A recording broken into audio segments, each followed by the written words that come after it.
To accept any further restrictions in these circumstances would be certain to increase levels of poverty, homelessness and hardship within our city region.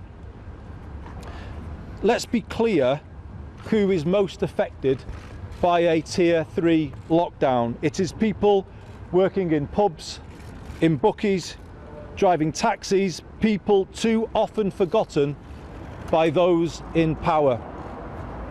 But this city region has never walked on by, and it never will. At the start of these negotiations, together with the leaders of our councils, we made a commitment to all of those people that we would look out for them and stand up for what is right.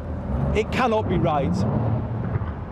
It cannot be right to close people's place of work, to shut somebody's business without giving them proper support so that they can look after themselves, their families, through a very challenging winter that lies ahead of us. So we've been clear throughout, we could only accept further restrictions with full financial support. We put forward a costed package of measures, a detailed package of measures, but in particular to support people on the lowest incomes and people who are self-employed. £15 million a month was what we costed, was needed to support people across the 10 boroughs that make up Greater Manchester. These would be people who would need support to top up the furlough to 80%, recognising that people can't live on 2/3 of their wages. People who are self-employed also with 80% of their income so that they could make ends meet. That was the commitment that we made. So this would cost £90 million to the end of the financial year.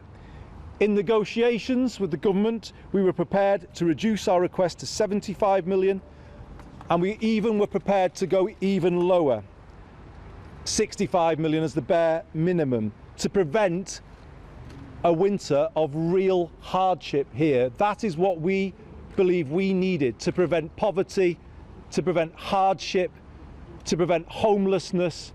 Those were the figures that we had, not what we wanted, what we needed to prevent all of those things happening. But the government refused to accept this, and at 2 o'clock today they walked away from negotiations.